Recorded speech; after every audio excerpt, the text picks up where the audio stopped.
Well, good morning. We'll see to everyone here this morning. This morning's lesson is entitled Spirit of Competition, taking our text from 1 Corinthians 9, 24 to 27. And we're going to get to Romans 12, 3 through 8, which was our scripture reading this morning, a little later on.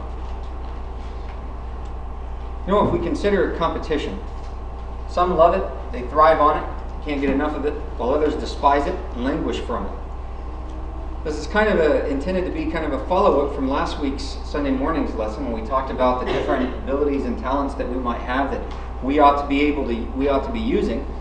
In the same sense that we ought to be using those things, there are some people that look at those things and they look at what other people have and either look at them with envy and jealousy, or they look at them and say, I'm better than that. I have bigger talents. I have better talents. I'm able to do far more than that. So we're going to be talking about competition this morning. Not just the kind of competition that we run in a race for, and we're going to certainly talk about that quality, but we're going to be mostly talking about, is it right to have a spirit of competition among saints? So the question this morning we're going to start with is competition good or bad? Now the answer to this might depend on the way you view competition and how you compete. But I found an Oxford Journal article on competition that had this to say about competition, and certainly this is talking about in the business world. And I think we could all agree we see the merits and the favor that competition in the business world can bring. Quoting from this article now, it says, competition is the backbone of U.S. economic policy. Competition advocacy is also thriving internationally. Promoting competition is broadly accepted as the best available tool for promoting consumer well-being. Now notice where competition favors in business. It's not so much among the businesses, you see where it comes? Where it's the greatest at is promoting consumer well-being. Those who buy the goods that these businesses offer. Competition among businesses is good for the consumer. Then the article further said, among competition's many virtues, the Supreme Court observed, are its being, quoting from the Supreme Court's observation now, it says, the best method of allocating resources in a free market, and that all elements of a bargain quality, service, safety, and durability, and not just the immediate cost, are favorably affected by the free opportunity to select among alternative offers. So if we were to answer the question, is competition good or bad? From a consumer standpoint, we would say, yes, competition is good. It gives us better options. In business, it keeps the prices down because the businesses are competing for your business. And so competition can yield lower costs and prices for goods and services. This is opposed to a monopoly or to a company that is just far superior to another company, but their customer service is lousy. I hate to name names, so I'm going to give the initials, GCI. I wish we had a different company in town that could compete with them. Why? Because they feel that they don't have to care about the customer. You have to go there for their prices if you live in certain areas or if you are on cable or whatever it is. So competition among business is good for the consumer. It offers lower costs and prices. There's better quality. Why? You're going to go to the place that offers the best deal on the best quality. Right? So as long as businesses are in competition with each other, it trickles down, the favor of it all, or the merit of it all, goes down to the consumer. More choices and variety. Better innovation. They're going to be striving with each other on how to market better, what better quality they can come up with, what kind of goods and services they're going to offer. So it offers greater efficiency and productivity. Economic development and growth then thrives in such a competition-driven business world. There's greater wealth equality. As the business grows, as business is booming among these different businesses, then they're able to offer their better salaries. A stronger democracy by dispersing economic power. Greater well-being by promoting individual initiative, liberty, and free association. What does that mean, this last part? Greater well-being by promoting individual initiative. I break it down this way. Not only is competition in business good for consumers, but it's also good for individuals seeking jobs. Individuals seeking raises already in their jobs or promotions, because it keeps their minds sharp and at the top of their career game.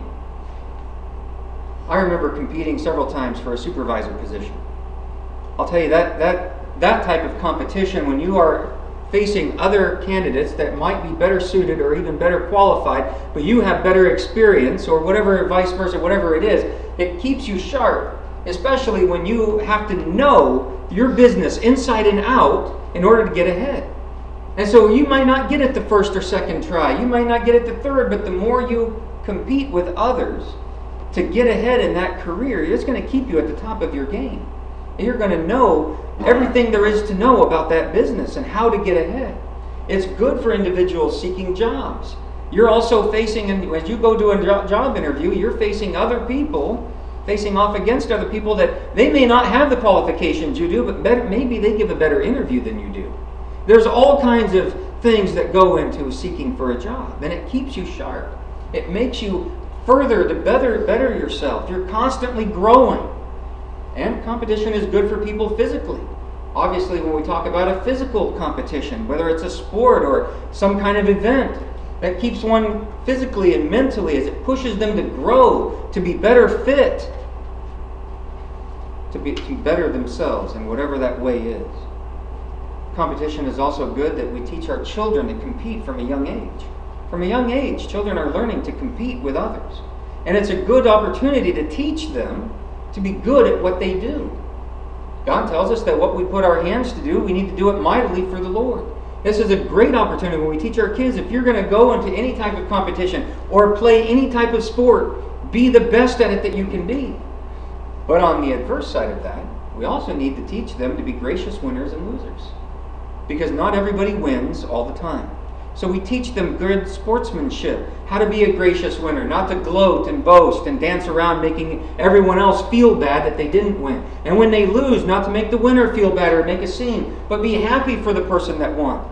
You know, certainly as we look into professional worlds of sports, we see that even someone that is an individual or a team who has on a great winning streak, and as we can celebrate with them and be happy for that, you know, when they finally lose, because statistics show us, not every individual, not every team is going to win all the time. Does it make them any less of an athlete or any less of a team in our eyes? No.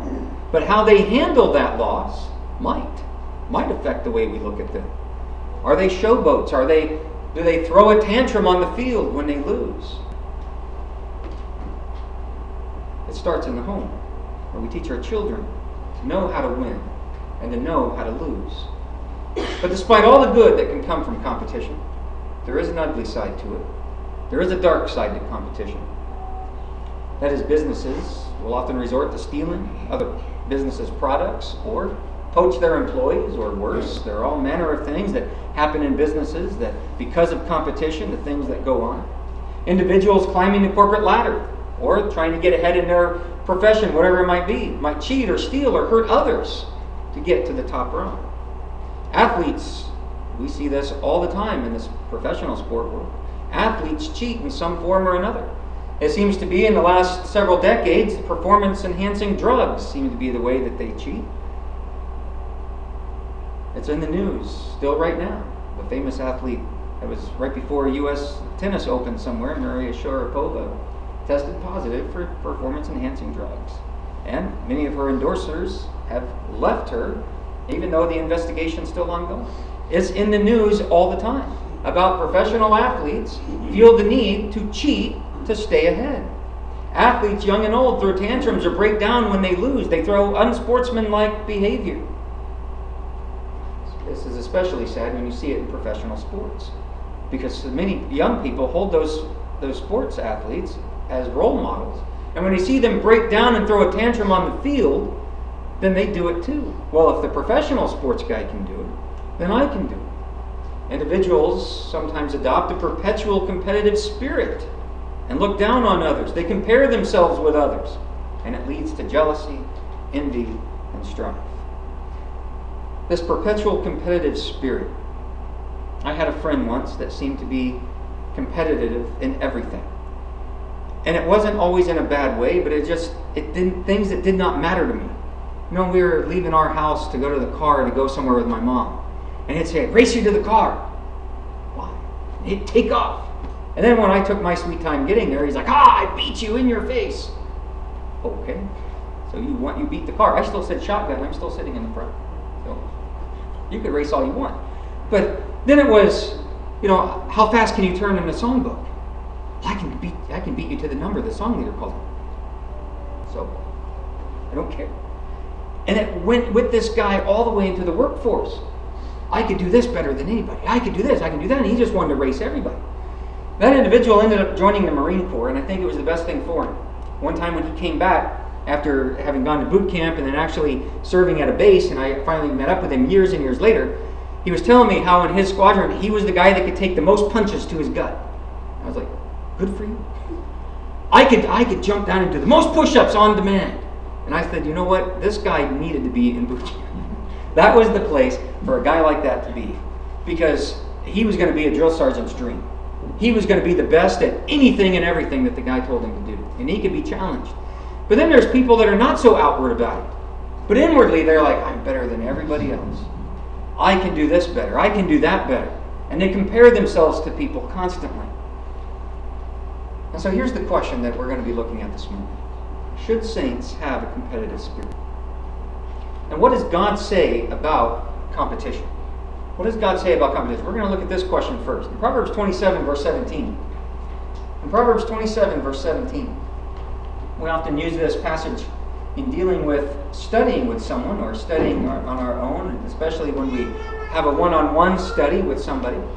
But notice what it says. It says, iron sharpens iron, so one man sharpens another. The idea there is one of swordsmanship. Someone competing with swords. Iron sharpens iron. They're fighting with one another. There's a competing spirit there used as an analogy for how we better ourselves. We become sharper the more we compete. In Jeremiah 12, verse 5, competing with horses is used as an example that people would understand. Look in Jeremiah 12 and verse 5. He says, if you have run with footmen and they've tired you out, then how can you compete with horses? If you fall down in the land of peace, how will you do in the thicket of the Jordan? He's talking here about endurance. He says, if you're running with footmen and they tire you out, how on earth are you going to try to compete with horses? When horses have the speed, they have the stamina, they can go faster, they can last longer than you. He says, if you get tired out in a race with footmen, how can you compete with horses? So Jeremiah 12:5 is talking about competing with horses as an example. And then we come to the New Testament, in 1 Corinthians chapter 9, 24 to 27, and competition is used as a metaphor for our Christian life. For our walk with God, competition is used. Read with me, starting in verse 24. 1 Corinthians 9:24 says, do you not know that those who run in a race all run, but only one receives the prize? Run in such a way that you may win. Everyone who competes in the games exercises self-control in all things. They then do it to receive a perishable wreath, but we an imperishable. Therefore I run in such a way as not without aim. I box in such a way as not beating the air. But I discipline my body and make it my slave, so that after I preach to others, I myself will not be disqualified. There's several notes that I want us to note out of these short passages on competition. The Corinthians would have been used to the games because Corinth hosted the Isthmian Games every 3 years. Some sources say 5, but most of the sources I found say it was hosted about every 3 years. And the Isthmian Games consisted of leaping, running, throwing the discus, boxing, and wrestling. And depending on the year, it could also incorporate horses and chariot races. Winning a race required purpose and discipline. That's what Paul is saying. He says, I don't box without aim. I'm not just shadow boxing. I box with a purpose. I box so that I might win. Winning a race requires purpose and discipline. And so Paul is using the illustration that the Christian life takes hard work. It takes self-denial the same way that an athlete must deny themselves certain things to be able to practice and train, and therefore it takes grueling preparation. If we didn't understand competition in the physical sense, we would not understand what Paul is saying here. Paul comparing our walk with God as a competition lets us see all that is involved. He's saying there is training, there is preparation. That means there's self-denial. We need self-control. There needs to be a purpose and an aim to the things that we do and the way we practice. There's preparation. Then he points out that we're not running for a physical reward. He says in the physical sense they receive a perishable crown. I was looking at the different games in Greek and Roman societies, and oftentimes the reward was a crown of leaves of some kind, ivy or laurel. And so this crown wasn't even something that you could set on a shelf and have it be there years and years later, unless you were a really wealthy athlete. You could have it bronzed or somehow preserved. But these were crowns that would perish in time. But it meant a lot at the time if you were crowned the winner. Paul's saying, as Christians, our goal is not a physical reward. It's not something that's going to perish with time. He says, as Christians, we're running toward a heavenly reward. So how much more for an eternal reward? How much more than the physical athlete ought we be prepared? How much more ought we be exercising self-control and practicing and training and being prepared for the battles that come? Paul's saying, don't merely observe from the grandstand. Don't just attend the race. He says, run it. Don't just come out to jog and when you get tired of it, go off to the side to rest. No, Paul says you commit to it 110%. You come out, you train diligently, and you run to win. That's what he says. He says, run to win. And he's not saying there's just one winner. He says we just all need to run as winners. He says, run the race so that you might win. That means we should all be practicing the same kind of self-control, the self-denial that the Apostle Paul himself practiced. He says it's not a physical reward that's on the line. It's our heavenly reward that's on the line. And so it's very important that we run that race to win. In 2 Timothy 2 and verse 5, Paul's still using these games as a metaphor and example for the Christian life as talking to Timothy.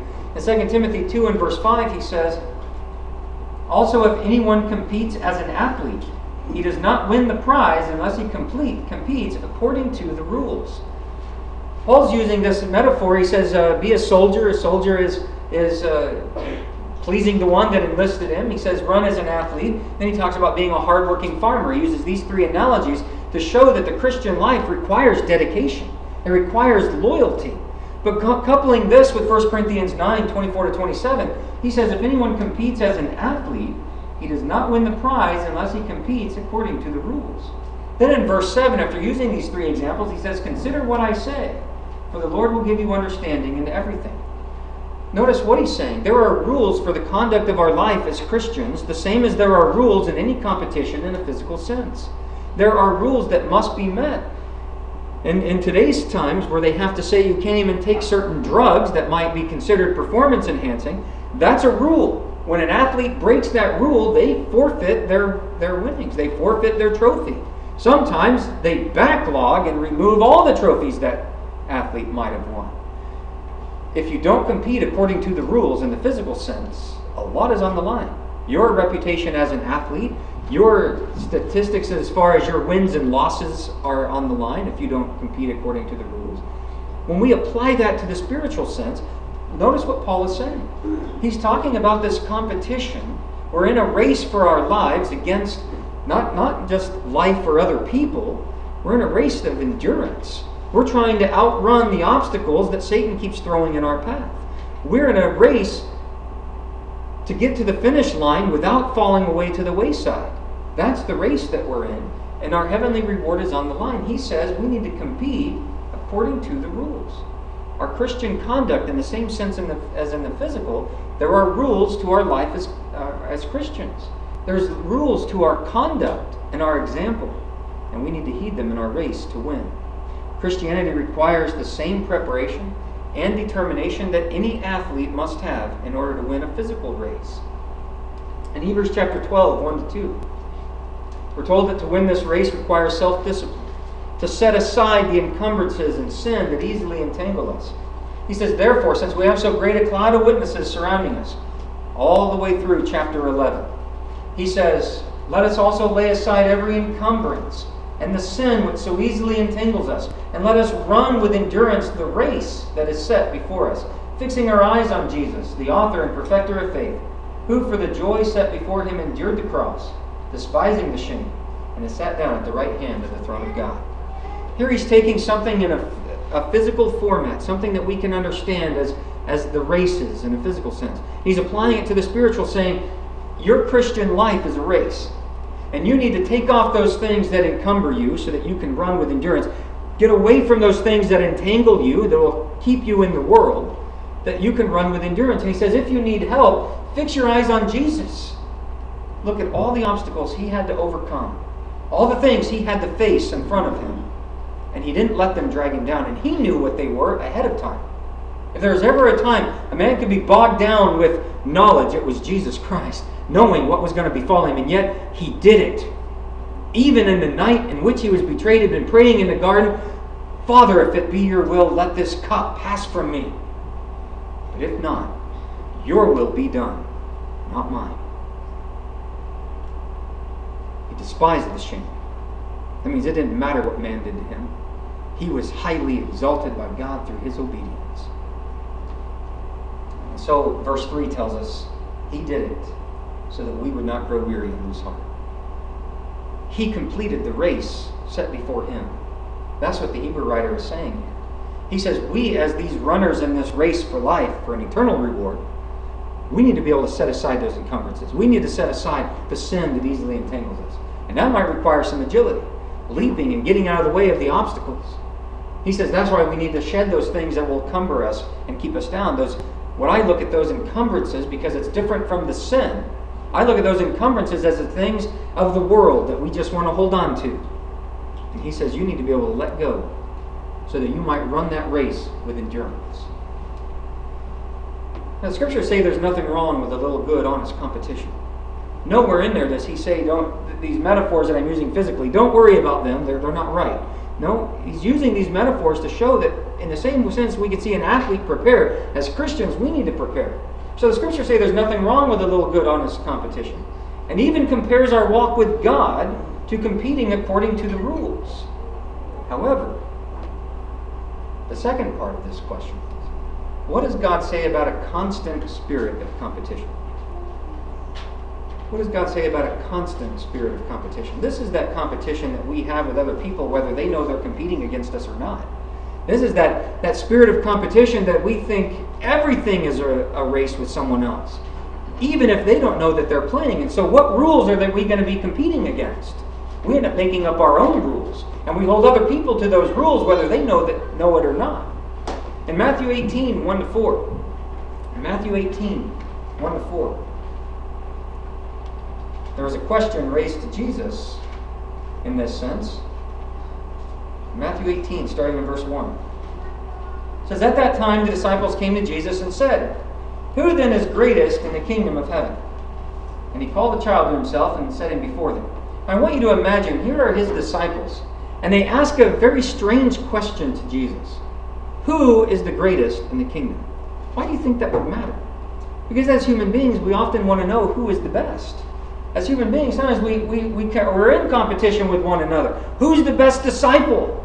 And you almost expected them to expect Jesus to point one of them out and say, that guy, be like that guy. But that's not what Jesus does. He calls a child to him and he sets him before him and he says in verse 3, truly, truly, I say to you, unless you're converted and become like children, you will not enter the kingdom of heaven. Whoever then humbles himself as this child, he is the greatest in the kingdom of heaven. Jesus said, you want to be great? Be humble. Doesn't that sound counterintuitive to the world's definition of being great? They often tack on the label of great on the one that's the most boisterous, the one that's most loud, the one that's most arrogant.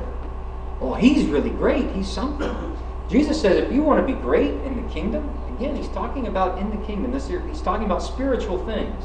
He says if you want to be great, you need to be humble. And here's the contrast to that. Or maybe the catch-22. If you're humble, you're not going to think you're great. So what is he saying? Let God decide who's great. Because if you're humble, you're not going to be thinking whether or not you're greater than anyone else. And if you are, well then humility is false. If you're saying, I want everyone to see how humble I am, so then they'll all know how great I am. And there are people like that. And that doesn't work that way. Jesus' point is don't worry about who's great. Let God sort that out. You be humble. In Matthew 19, verse 30. Matthew 19, verse 30. Jesus says to him, but many who are first will be last, and the last first. In a spiritual sense, it's very counterintuitive to the logic of the world. He says the first will be last, and the last first. If you think about the humble spirit he talked about in Matthew 18, then it makes sense. If the one that is humble, who will consider himself or herself lowly, and consider themselves last, God says they are exalted. God puts them up on the pedestal. Not man, and certainly not ourselves. Let God exalt you. Let God put you on the pedestal. We talked a couple of Wednesday nights ago, and I maybe didn't say it then, but let me say it now. Perhaps one of the most terrifying words in the Bible is, have you considered my servant Job? Because of all that befell him, the target that was put on his back, God exalted him. Job didn't exalt himself. God exalted him. Let God exalt you. In Matthew 20, 25 to 28, it says, but Jesus called them to himself and said, you know that the rulers of the Gentiles lord it over them, and their great men exercise authority over them. It is not this way among you. But whoever wishes to become great among you shall be your servant. Whoever wishes to be first among you shall be your slave. Just as the Son of Man did not come to be served, but to serve, and to give his life a ransom for many. Why did Jesus say this? I want you to look. If you look in Matthew chapter 20, in verse 20, it says, then the mother of the sons of Zebedee came to Jesus with her sons, bowing down and making a request of him. Now this is the mother of James and John. And he said to her, what do you wish? She said to him, command that in your kingdom these two sons of mine may sit on your right and one on your left. But Jesus answered, you do not know what you are asking. Are you able to drink the cup that I'm about to drink? They said to him, so it's not the mother, it's James and John. They said, we are able. He said to them, my cup you shall drink, but to sit on my right and on my left, that's not mine to give, but it's for those for whom it's been prepared by my Father. And hearing this, the 10 became indignant with the two brothers. For you can imagine, here's his 12 apostles. The mother of one says, I want you to make my two sons the greatest in the kingdom. I want them to sit on your left and on your right. And after Jesus' comment, then the other 10 began fighting with them. They become indignant. Who do these two sons of thunder think they are? Who do these two sons of Zebedee think they are, that they're greater than the rest of us? And that's why Jesus called them to him, and he says, don't be like the Gentiles, lording their authority over others. He says in verse 26, it's not this way among you. Whoever wishes to be great shall be your servant. Again, it's very counterintuitive to the way the world looks at greatness. He says, you want to be great? This is consistent with everything he's taught since Matthew 18. You want to be great? Be humble. You want to be great? Then be last. You want to be great? Then serve. The only way you're going to serve others is if you have a humble spirit. If you have that humility of heart, you're going to see others as in need, and you're going to serve them. In Luke chapter 18, 9 to 14, the one that trusts in his own righteousness and views others with contempt is condemned. In Luke 18, 9 to 14, we don't have time this morning to read it. This is where Jesus tells the story of the Pharisee and the tax collector that go to pray together. One stands and looks up into heaven and says, I am happy, Lord, that I'm not like everyone else, and especially not like this tax collector and sinner. I give this, I do that. Look how great I am. And then Jesus talks about the tax collector, and his prayer will not lift his eyes up to heaven. He beats his breast and says, forgive me, Father, I am a sinner.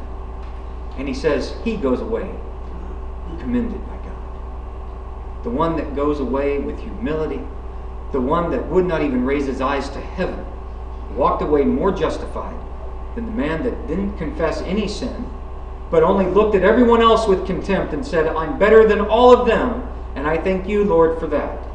Jesus says that's not the way to pray. That's not the kind of heart and attitude that we need to have towards other people, and especially not the type of attitude and heart we come to God in prayer with.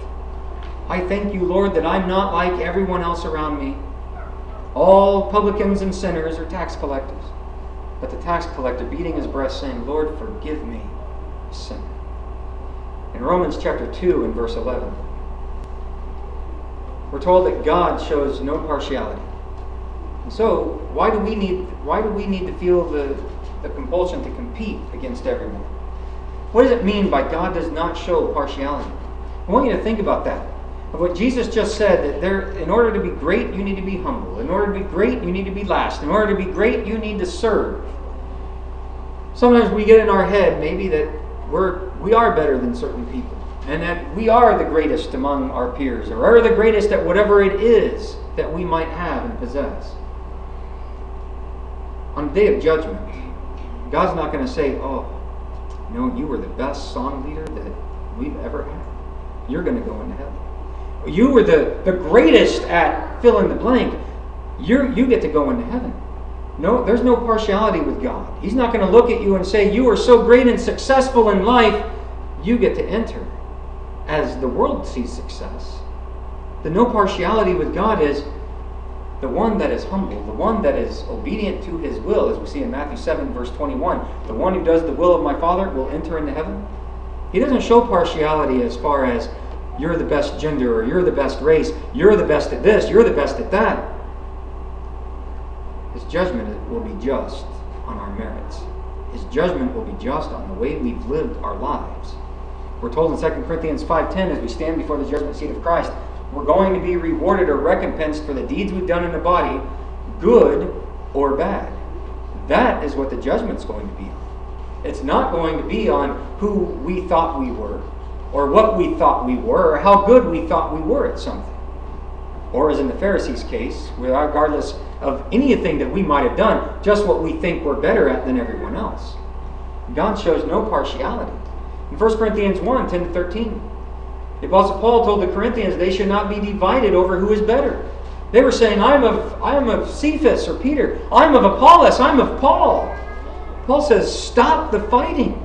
None of that matters. He says, was Paul crucified for you? No. He says, it doesn't matter who did the baptizing. It matters your walk with God. That's what matters. In 1 Corinthians 3, 3 through 4. Look with me in 1 Corinthians chapter 3. 1 Corinthians chapter 3. In chapter 1, he says that there were factions and divisions among them based on who they thought baptized them and who they thought was the greatest among them. But he says in 1 Corinthians 3, starting in 3, in verse 2, he says, I gave you milk to drink, not solid food, for you're not able to receive it. Indeed, even now you're not yet able, for you're still fleshly. For since there is jealousy and strife among you, are you not fleshly?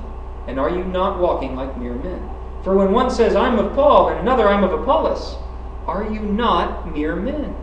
He says, what then is Apollos and what is Paul? Servants through whom you believed, even as the Lord gave opportunity to each one. I planted, Apollos watered, but God was causing the growth. So neither the one who plants nor the one who waters is anything, but God who causes the growth. He's saying you're fighting over who's best based on someone that baptized you, going back to chapter 1. And who is Apollos and who is Paul? They are servants. They were serving you when you obeyed the gospel, and yet now you're fighting over which one is the greatest? He says that's not right. He says it doesn't matter the servant. What matters is God. He's the one that caused the growth. That's where the focus ought to be. In Galatians 5, 13 to 15, we're told not to bite and devour one another. He says, for you are called to freedom, brethren. Only do not turn your freedom into an opportunity for the flesh, but through love serve one another. Remember that. If you don't remember anything else out of this lesson, I want you to remember Galatians 5 and verse 13. He says, you were called to freedom. Do not turn your freedom into an opportunity for the flesh, but through love serve one another. Through love. Remember what Jesus said. If you are humble, you will serve. We need to not only have that humble spirit, but that spirit of love and compassion for one another, which will drive us to want to serve one another. He says, for the whole law is fulfilled in one word, going back to Galatians 5, verse 14. In the statement, you shall love your neighbor as yourself. But if you bite and devour one another, take care you're not consumed by one another. There have been congregations that have divided, that have fought, and split over some of the most insane things. Not doctrine, not because it was a fight over being faithful or unfaithful, but because so-and-so didn't like the color of the new carpet that the rest of them wanted. They didn't like the way the chairs felt, or the benches, or the pews. They didn't like the color that was being splattered on the walls, or other things. I remember a congregation almost went to fisticuffs because the preacher roped off the back row. And he said he wanted to keep that back row for latecomers and guests. And it almost went to fisticuffs. There were people challenging one another, let's step outside. I'd never seen anything like it among brethren. It was baffling that one rope on two ropes, one on each side of the pew, could cause brothers to want to go to blows. Why? Because some people had their feelings hurt. Some people thought it ought to be one way, and there was no giving any ground. And it didn't matter. It was not a matter of whether we were faithful to God or not. It was a matter of preference and opinion. And yet they were willing to hurt one another over something as silly as that. Paul says, if you bite and devour one another, be careful that you're not consumed by it. Congregations have fallen by the wayside because the brethren would not stop biting and devouring one another. Later on in Galatians 5 and verse 26, he says not to challenge one another or envy one another. And I would say sometimes this happens with brethren among abilities. Remember the congregation I was a part of in Washington, there was a guy that just refused to do anything. And part of it was he compared himself to everyone else and says, well, I'm not as good a song leader as other people, so I'm just not going to sing. Well, I'm not as good a prayer offerer as some of the others, and so don't call on me for a prayer. I can't stand up and talk at the Lord's table as good as other people, and so don't even ask me to do it. And when it came to every quarter, there was a Sunday night that 3 or 4 guys were able to be called upon to give a 5 to 10 minute talk. No, don't call on that guy. No, other people are better at it than I am, so don't even call on me. And he wouldn't try anything, because in his mind, everyone else was better. Now, whether or not this was a form of his humility or not, I don't know, but it didn't do anybody any good. He had this spirit of competition that it was a competition. If you weren't as good at it, you shouldn't do it. And that's not right. How are you going to get better at something if not through practice? Athletes don't start off the gate as top-tier athletes or as far as racers go, setting world records right out the gate. It takes preparation, it takes training, and it takes time. How many times did they have to run that track before they could do it better than anyone else? If you won't try something, if you won't even use the abilities that you're given and try, how are you going to know if you're going to be any good at it? But if you have this attitude that, well, everyone else is better than me, so I'm not going to do it. Or, on the adverse of that, what if you're the opposite? I'm the better at all of that, so I should be on the roster more than anyone else. I'm the better song leader, I need to be on there. I'm the better teacher, preacher, I need to be on there more than anyone else. I say the best prayers, put me on the roster more than anyone else. Have you known people like that? Unfortunately, I have. Not where I attended, but a friend of mine, a congregation he had, I went to visit there, and there was a man that I remember hearing an argument between him and the preacher. At that congregation, the preacher did the roster, and he was arguing with the preacher about how he delivers the best prayers than anyone else there, and he's underutilized. That's not the humility Jesus called on us to have. That we ought to be humble, and we ought to just be serving and happy to serve in the capacity that we're able, not be fighting and devouring one another over our abilities and talents. In Philippians 2, 3 through 4, he says, do nothing from selfishness or empty conceit, but with humility of mind, again, consistent with what Jesus taught. With humility of mind, regard one another as more important than yourselves. This is counterintuitive to the logic of the world. The world says, treat yourself, you deserve it. You need to treat yourself before you look to others. Jesus says, and the apostles after him say, do nothing out of selfishness or empty conceit. Regard one another as more important than yourselves. Do not merely look out for your own personal interests, but also for the interests of others. He's not saying don't look to your own affairs.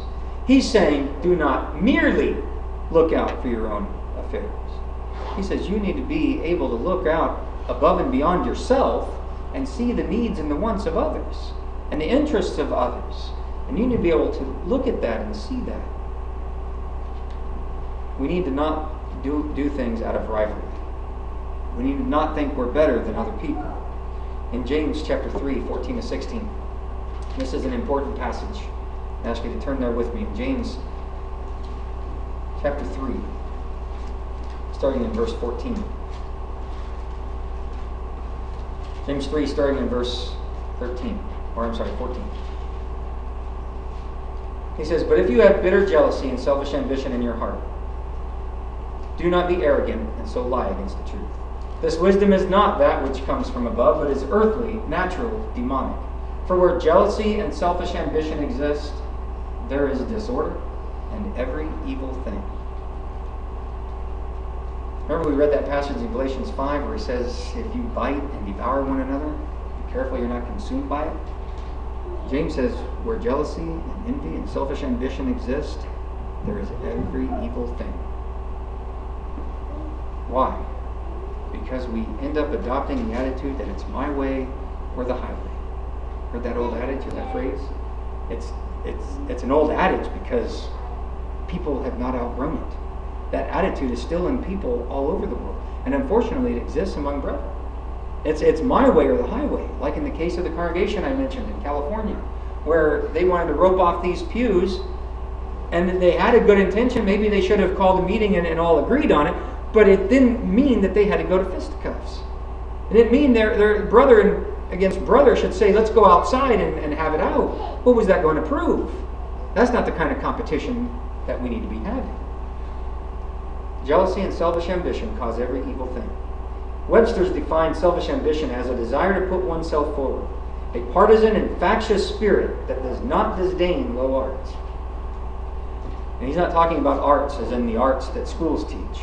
He says they don't disdain low arts. That means there's nothing low enough that you can do to gain your selfish ambition. Remember we talked about people climbing the corporate ladder. If you've ever been in a corporate situation and you're in a competition with other employees for that position, you'll see there are some people that have no low bar to where they will go to step on others to get ahead. Having an attitude of competition all the time or selfish ambition is condemned in the Scriptures. We should not be looking for ways in which we are better than others. Certainly not one another. We should not have that attitude at all when thinking about other people. But it especially should not exist among brethren. So, real quick, with the time that we no longer have left, one last thought. How should we think of one another? 1 Corinthians 12 to 26, and I knew we weren't going to have time to read that entire passage. We referenced it and read some passages out of it last week as we talked about being a member of the body and member of the family. All members of one body with different functions. One is not above the other. We all make up the body. So I just wanted to look at 1 Corinthians 12, 18 to 20. But now God has placed the members, each one of them, in the body just as He desired. If they were all one member, where would the body be? But now there are many members, but one body. And then throughout this passage, he asks a series of questions. He says, and I'm summarizing, so some of this might be in my memory.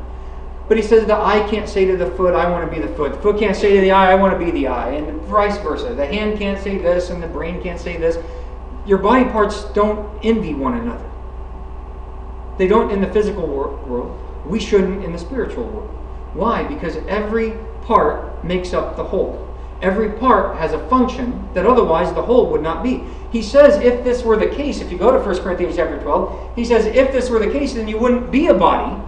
If everyone wanted to be just one of the members, that's all it would be is one member. There wouldn't be a body. But he uses the physical body as an analogy to show we all have a part to play. I found this analogy of an ink pen. Just something real small. Something we can all understand, just an ink pen. And it's blown up in all its parts. And whoever wrote this down wrote the silver bit. The silver bit here, the spring, the writing part, the rubber grip, the tube, the clicker, and the plastic part. And all of these things make up the solid whole ink pen. What part of that ink pen would work without the others? Oh, I've had pens where the tube part fell out. And it was just this, the writing part, as he calls it, was sticking out, and you could still write with it. But so some people might say, well, the important part here is the ink. If there's no ink in the cartridge, well, it's not going to write, and that might be true. Then there's no function for it. But when this whole thing is together, if you remove the tiniest part, the spring, you're not going to get the ink to even come out.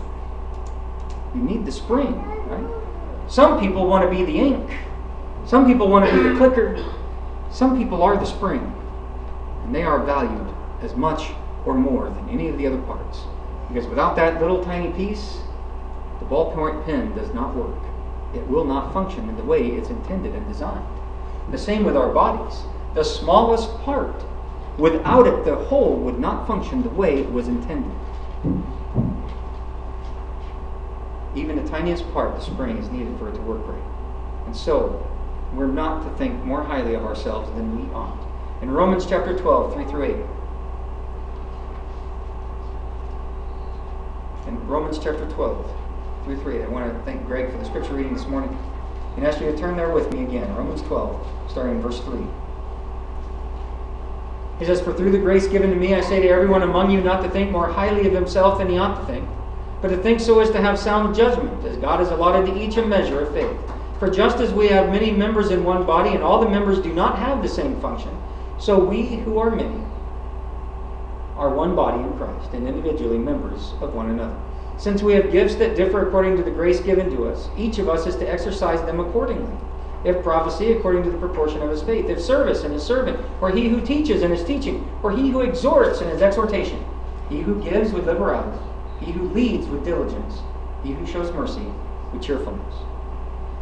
We're not to think more highly of ourselves, but recognize that each has different gifts. I want you to look in 1 Peter chapter 4 and verse 10.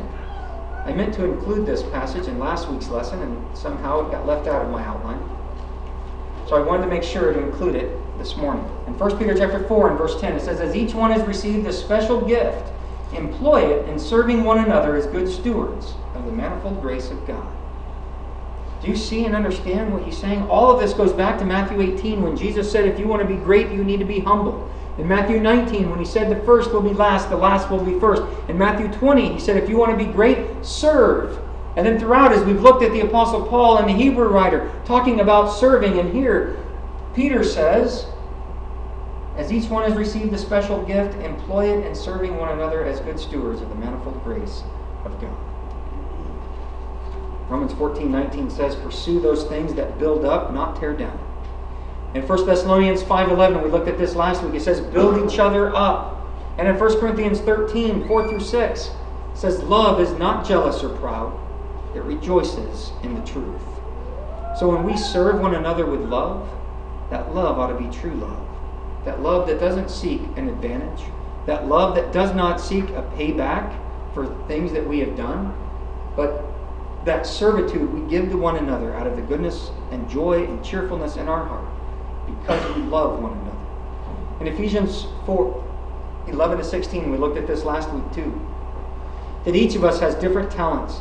And he says in verse 16, when all the joints come together, bringing what they supply, we build each other up in love. The whole body grows as we build each other up in love. 1 Corinthians 15:58 says we're to always be abounding in the work of the Lord. How can we work together if we're biting and devouring one another, if we're envying the gifts of one another? We need to work together. We need to come together with all the joints supplying what it has. We're to use our talents to build each other up. 1 Peter 4:10, to serve one another from those abilities and talents. And each individual doing their part causes the entire body to grow. Now what we get from looking at what the scriptures describe, how we're to treat one another and how we're to view one another, we must work together, not compete against each other, but build each other up in love. Now, I recognize that competition has its place in the world and in business. And there's nothing wrong with even entering into certain competition events. They all have their place. The Apostle Paul used them as metaphors to show that we run with endurance, we run according to the rules, that we run in our Christian walk using self-control and perseverance. So there's nothing wrong with those things, and they have their place. But there's no place for it in the church. No member is to look at another member as they are better or lesser than someone else. But all the members come together with what they supply, with what they're fulfilling, to make up the whole. We all have our own unique abilities. We all make up parts of the body, and they're all useful in different ways. We need to recognize those different ways. We should never envy each other or put each other down because we feel we have the better gifts or we have the better ability, or just in general, we're better than everyone else. Whether it's our families or the way we were raised or our background, our job, or whatever it might be. We're never to look at each other that way. The scriptures heavily condemn that type of spirit of competition. But instead of trying to be the greatest, we should look for ways to serve. That's what we ought to be doing as Christians. Not worrying, as the apostles once did, of who's the greatest in the kingdom. No, that shouldn't be our worry. Our worry should be, what can I do to serve so-and-so? What can I do to be of service to the brethren? That's the attitude we ought to have. And so let us celebrate each other's differences and encourage one another to use our individual talents for building each other up and for the growth of the church. That's the attitude we ought to have towards one another. That's the spiritual attitude of competition that we ought to have. Is our competition is with Satan. That's the race we're running against, not with each other. We need to help each other along in that race, not use one another as jumping stones to get ahead. We need to be building each other up, helping each other along that race that we're all in it for our lives, for that spiritual heavenly reward. So if you're not a Christian this morning, you need to repent and be baptized. Else you haven't even entered into the race. And so there is no eternal reward, only eternal punishment that awaits. If you are a Christian living with sin, repent and knowing that He will forgive you. And as your brothers and sisters, we will forgive you. And let the healing begin. Whatever your request might be, if you're subject to invitation in any way, come forward and let it be known now while we stand and while we sing.